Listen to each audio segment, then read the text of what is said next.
We finally arrive at a gate which prevents us from travelling any further up the stream bed in the car.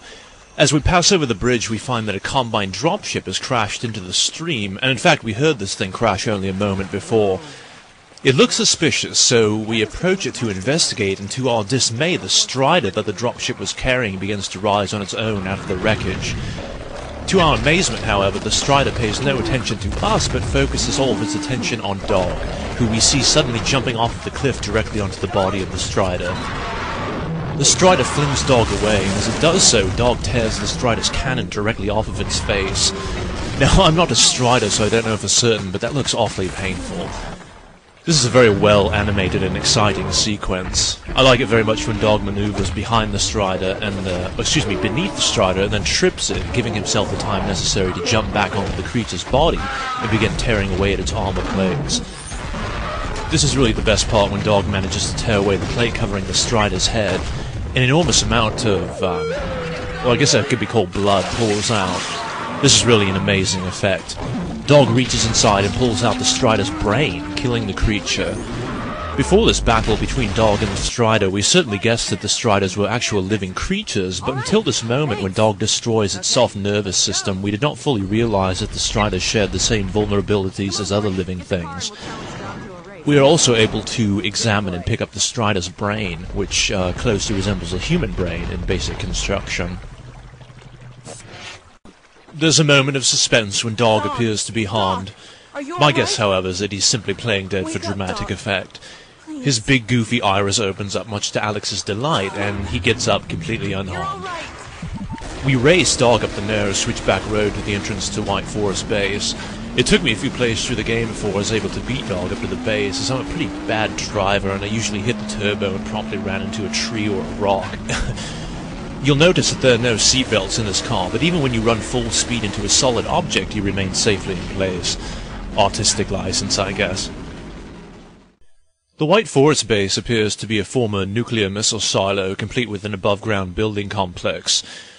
I do not suppose that the Resistance could have asked for a more secure and defensible location to set up shop.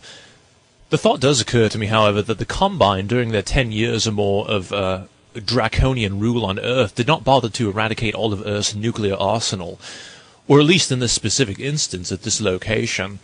You would think that nuclear weapons would have been one of the first things that the invading Combine forces would have targeted, or perhaps the Resistance has been able to keep this location secure since the Combine first arrived.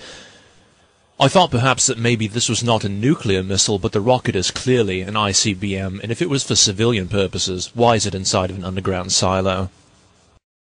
When we enter the White Forest complex, there's an amusing scene involving Resistance members arguing about the AR-2 pulse rifle. What makes it even more amusing is that the man delivering the training again looks just like Sheckley. So do you know what the alternative fire method does on the AR-2? It kills hunters.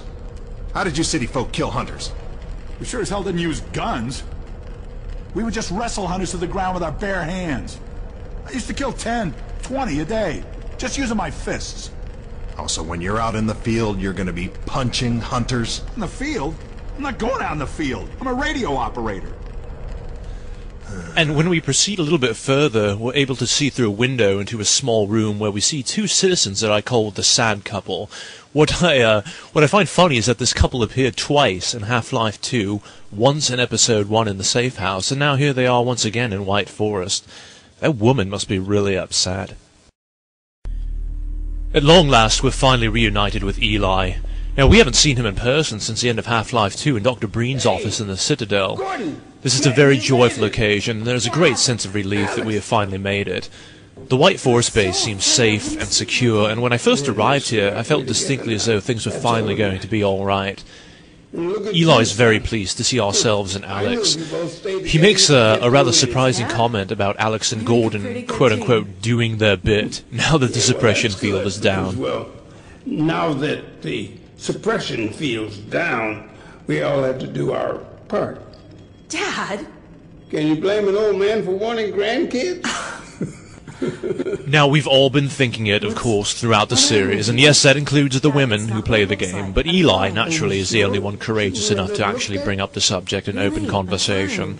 I love this comment of Eli's a great deal, not only because it's humorous, but because it portrays Eli as a very compassionate, caring person, a loving father, and a great friend.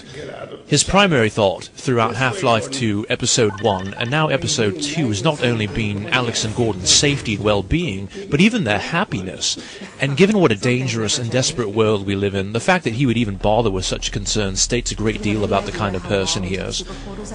One of the first things I noticed about Eli in Episode 2 is that he finally changed his clothes from his old Harvard sweatshirt to this new Argyle jumper. We're also quickly reunited with Dr. Kleiner, who we find attempting to work on the rocket, argue with Dr. Magnuson, and attend to Lamar the headcrab all at the same time. I always considered Dr. Kleiner to be one of the de facto leaders of the Resistance, but as he and Dr. Magnuson bicker, it becomes quite clear that Kleiner is actually in a rather submissive position in regards to Magnuson, as if Magnuson were firmly in charge of things at White Forest.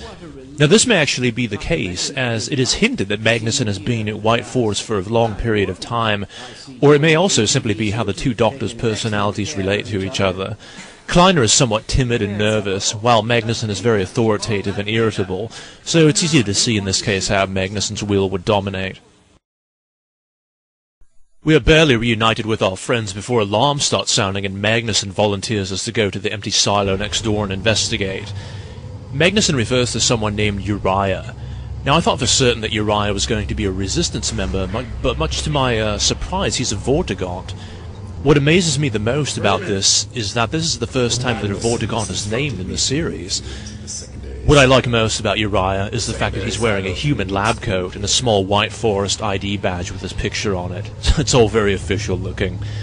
Now I have to wear a lab coat at work sometimes, so I can empathize with Uriah. They're not always comfortable, and they must be even less so for a Vortigaunt. Much to our horror, the silo next door is infested not with birds, as Magnuson suspected, but with hunters and Combine troops. As usual, Gordon has led the entire Combine army right behind him.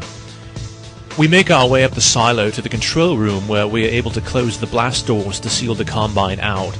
As we look out of the silo doors, we find an advisor hovering above the opening.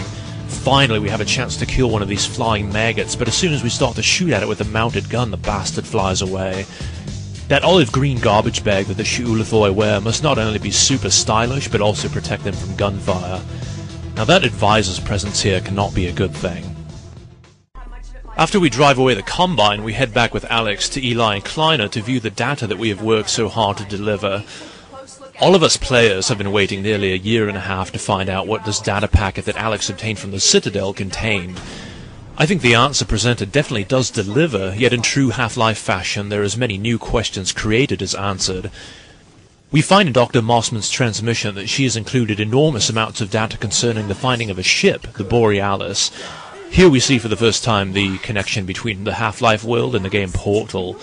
The Borealis was a research vessel belonging to Aperture Laboratories, which was a lab competing with Black Mesa for government funding. Aperture possessed a powerful technology, and from the game Portal we obviously conclude that it is a highly advanced teleportation technology that Dr. Kleiner seems delighted to have discovered, as he feels it would be decisive in the war against the Combine. On the other hand, Eli is visibly upset by this discovery, fearing that this technology cannot be used at all, lest its power exceed the ability of those wielding it to control it. We have coordinates. Dr. Kleiner is rudely called away by Dr. Magnuson, and Alex, feeling some subconscious urge, relays to her father the words spoken by the G-Man. Eli is shocked and extremely upset from hearing this phrase, so much so that he nearly loses consciousness.